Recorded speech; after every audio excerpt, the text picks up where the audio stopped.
Que Dios les bendiga. Es el momento para meditar en la palabra de Dios.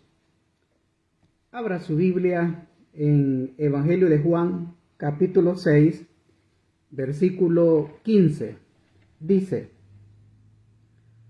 Pero entendiendo Jesús que iban a venir para apoderarse de él y hacerle rey, volvió a retirarse al monte él solo.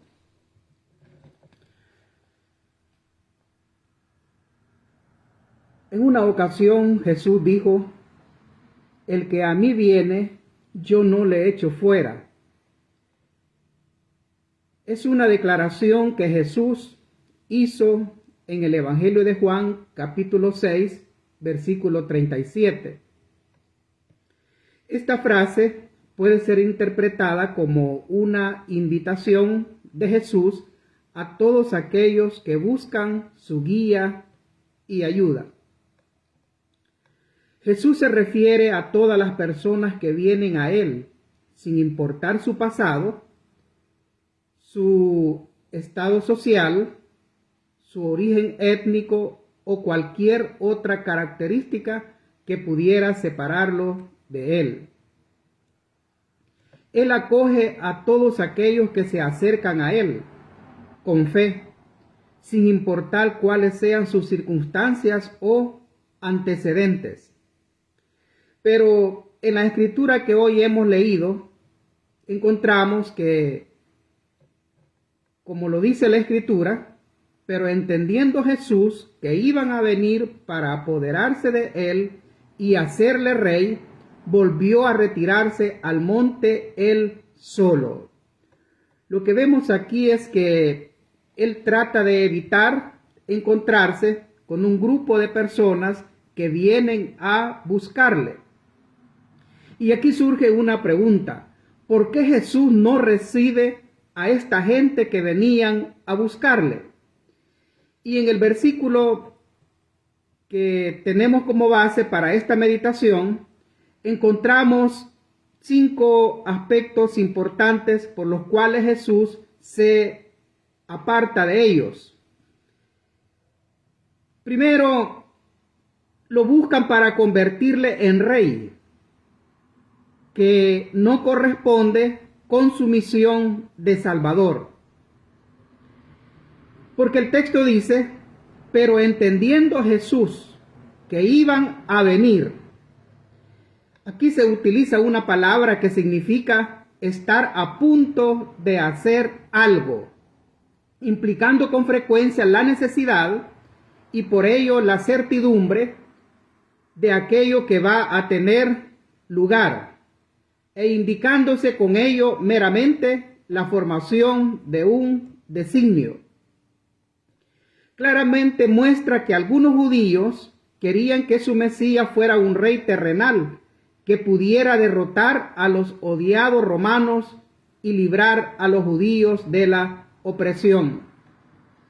Pero en el caso de Jesús no era necesario hacerle rey, porque Jesús nació para ser rey.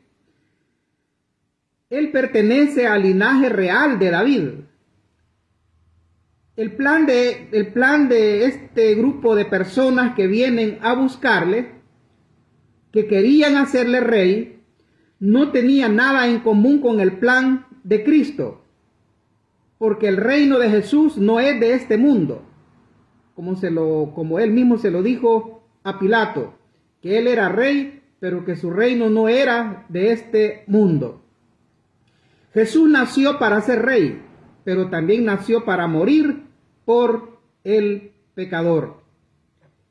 Él nació para ser el profeta y para ser el rey de reyes, pero también nació para ser el sacerdote que ofrecería a sí mismo para expiar los pecados del mundo. Él no venía a establecer un reino político o militar, sino a predicar el amor de Dios y el perdón de los pecados. Por lo tanto, no quería que su nombre fuera utilizado con fines políticos o nacionalistas. Hacerle rey constituía una sedición en el territorio dominado por Roma. Por tanto, la proclamación de Jesús como rey traía como consecuencia el repudio de el emperador.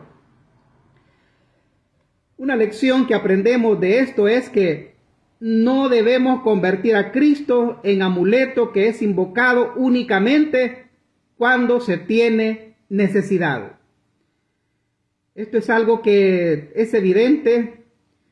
Muchas personas buscan a nuestro Señor Jesucristo cuando tienen necesidad. Pero una vez esa necesidad ha sido satisfecha, pronto se olvidan y continúan a su vida de libertinaje, de pecado, de este mundo. En segundo lugar, vemos que Jesús se retira o se aparta para evitar encontrarse con este grupo de personas que vienen a buscarle, porque le buscan para satisfacer sus necesidades terrenales y no las espirituales. Esta gente que le buscaba, que eran judíos, no querían saber de las bienaventuranzas que Jesús habló allá en Mateo capítulo 5, versículo 6, cuando él dijo: bienaventurados los que tienen hambre y sed de justicia, porque ellos serán saciados. No querían oír de convertirse y ser como niños, como lo dice Mateo capítulo 18, versículo 4. Así que cualquiera que se humille como este niño, ese es el mayor en el reino de los cielos. No estaban interesados en negarse a sí mismos ni en llevar la cruz de Cristo, como lo dice Mateo capítulo 16, versículo 24. Entonces Jesús dijo a sus discípulos: si alguno quiere venir en pos de mí, niéguese a sí mismo y tome su cruz y sígame. Seguir a Jesús debe de ser por amor y compromiso con la verdad, no por intereses personales o para buscar beneficios terrenales. Jesús no desea un seguidor oportunista, sino uno que entregue su vida a su servicio.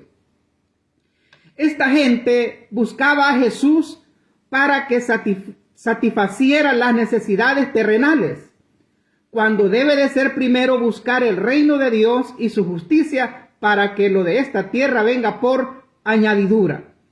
Y esto fue lo que dijo Jesús en Mateo capítulo 6, versículo 33.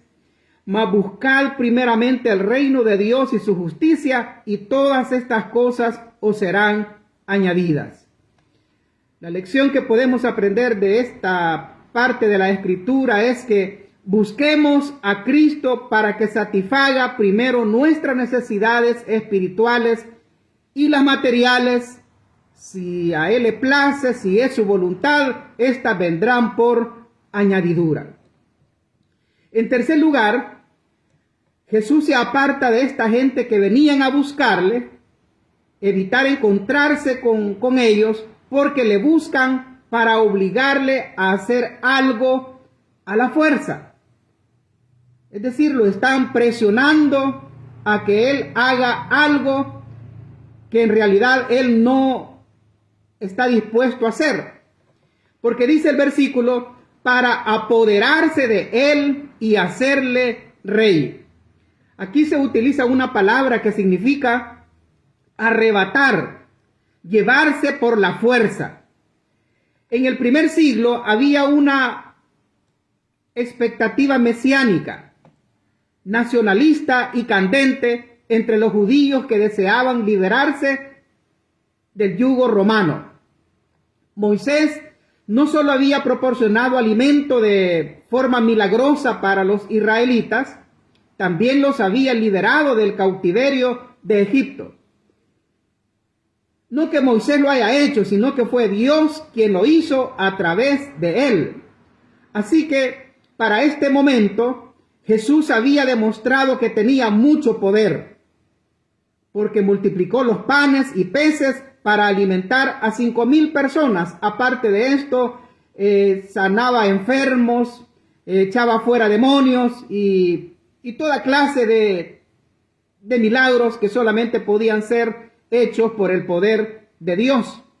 Así que ellos Viendo estas cosas, seguramente Jesús tendría poder para llevar a cabo los propósitos políticos de los judíos.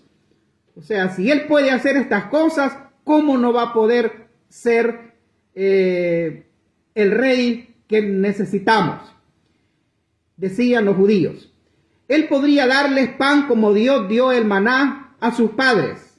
Eso sabían que podía hacerlo. Su concepto del Mesías era el de una figura libertadora, un tipo de Moisés quien guió al pueblo de Dios de la esclavitud desde Egipto a la tierra prometida. Esta expectativa estaba lejos del concepto del Mesías, Hijo de Dios, que Jesús reclamaba para sí.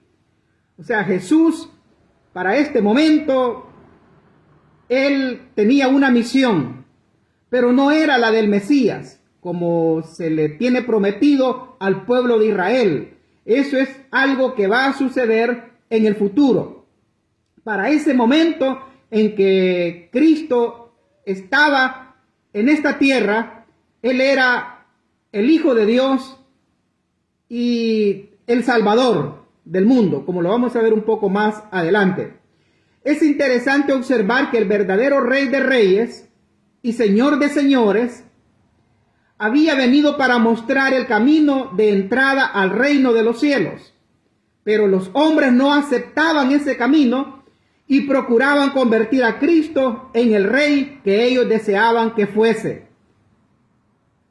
La lección que podemos aprender de esta parte de la Escritura es que pidamos al Señor siempre respetando su voluntad. Como Él enseñó en el Padre Nuestro, hágase tu voluntad. Pero esta gente querían obligar a Jesús a que Él fuera algo que no estaba en su plan, no era el momento en el cual Él se manifestaría de esa manera.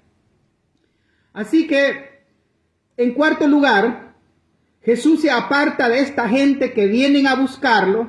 Él tiene que retirarse solo para evitar el encuentro con ellos, porque lo buscan para que se sometiera a los propósitos e intereses de ellos y no al propósito de Dios. Así que la Escritura dice, pero entendiendo Jesús entendió sus propósitos que tenían para con él. La multitud, impedida por el entusiasmo del tumulto, porque mucha gente se había reunido, habían estado congregados donde Jesús hizo la multiplicación de los panes. Así que esta multitud, impedida por el entusiasmo del tumulto, se alistaba a ejecutar por equivocadas intenciones políticas algo que habría comprometido la voluntad de Dios. Procuraron forzarlo a un rol que él decididamente rechazaba. Ellos tenían la intención de usarlo, así entre paréntesis, usarlo para lograr sus propios fines o propósitos. En cambio, él vino para establecer un reino basado en una liberación espiritual, no en una política militar y nacional como lo que ellos deseaban que él hiciera. No se dice cómo, pero no fue difícil para Jesús entender las intenciones de aquella multitud que encontraban en él la solución a todos los problemas temporales, como la sanidad de los enfermos y ahora la alimentación de todos los que estaban allí. Era sin duda el rey que conviene a Israel y especialmente a los propósitos de todos aquellos. Por eso fue que se formó aquel grupo de personas que fueron a buscarlo porque querían convertirlo en rey. Porque sabían que eso convenía a Israel y al propósito de todos ellos. En realidad Jesús ya era rey, pero no como ellos deseaban. Y sucede que a medida que su identidad se aclaraba, es decir, cuando él explicaba quién era, cuál era su propósito de estar aquí en la tierra, y la naturaleza de su reino se definía, el entusiasmo popular iba enfriándose. Como quien dice, no es eso lo que realmente necesitamos. Pero en realidad lo que más necesitamos es que el Señor supla nuestras necesidades espirituales. De ahí todas las situaciones, problemas de esta tierra, eso es algo secundario. Lo que podemos aprender de esta parte de la Escritura es que debemos someternos al propósito y deseo de bien que Dios tiene para nosotros. Debemos de someternos a que Él cumpla su propósito en nosotros, como dice el salmista, que Dios cumplirá su propósito en mí. Así que, y los deseos que Dios tiene para nosotros son deseos de bien.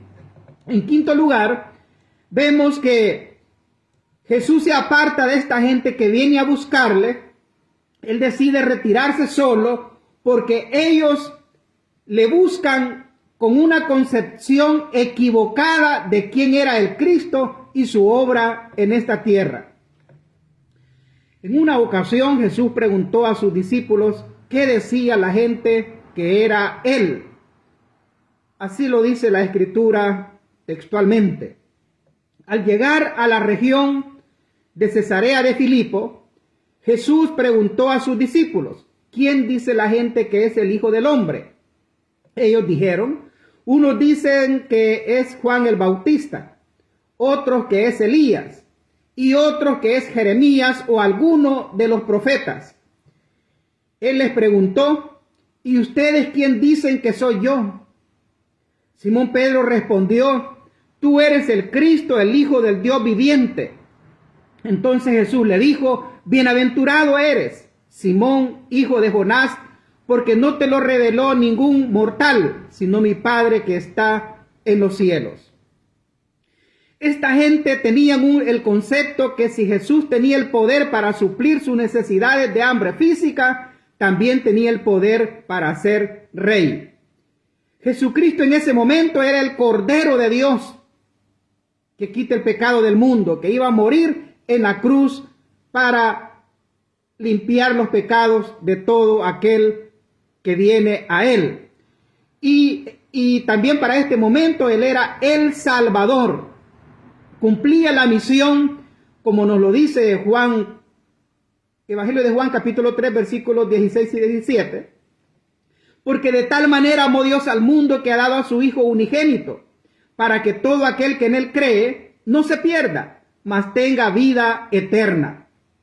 Porque no envió Dios a su Hijo al mundo para condenar al mundo, sino para que el mundo sea salvo por Él. Jesucristo era rey, pero como Él le dijo a Pilato en Juan 18:36, respondió Jesús, mi reino no es de este mundo.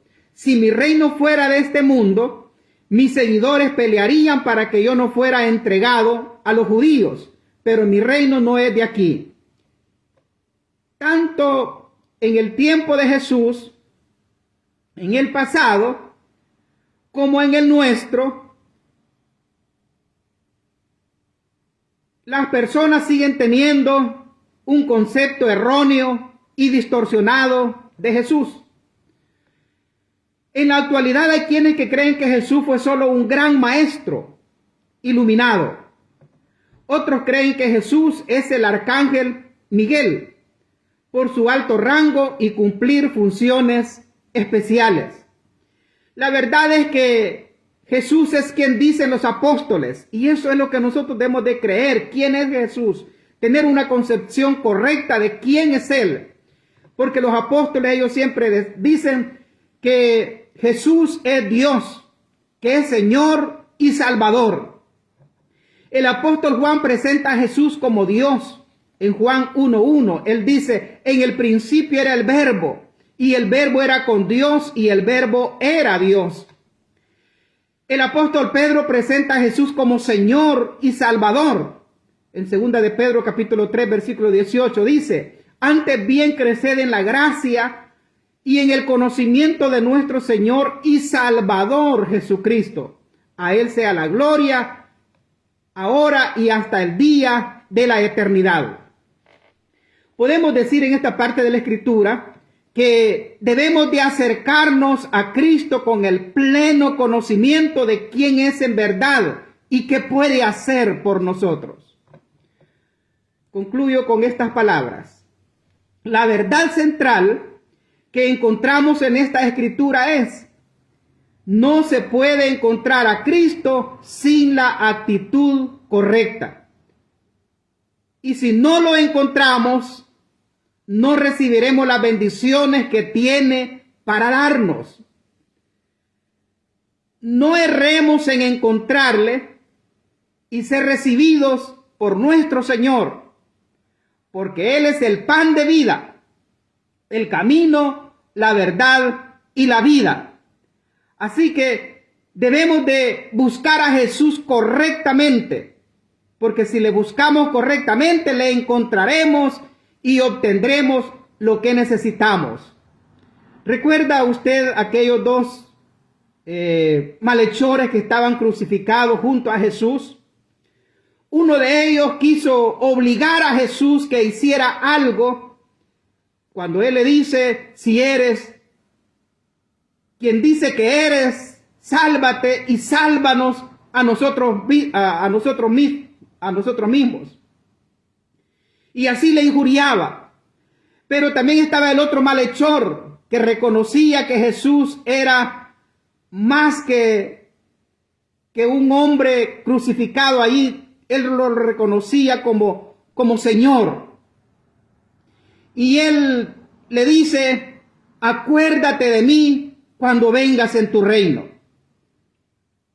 Y vemos que este hombre malhechor, que reconoció realmente quién era Jesús y pidió misericordia según la voluntad de él, que él quería estar con él en el paraíso. Y Jesús le dijo: hoy estarás conmigo en el paraíso. Aquí notamos la diferencia cuando se busca a Jesús de una manera equivocada y cuando se le busca de la manera correcta y se recibe el bien que el Señor tiene para darnos, si le buscamos correctamente. Que el Señor le bendiga.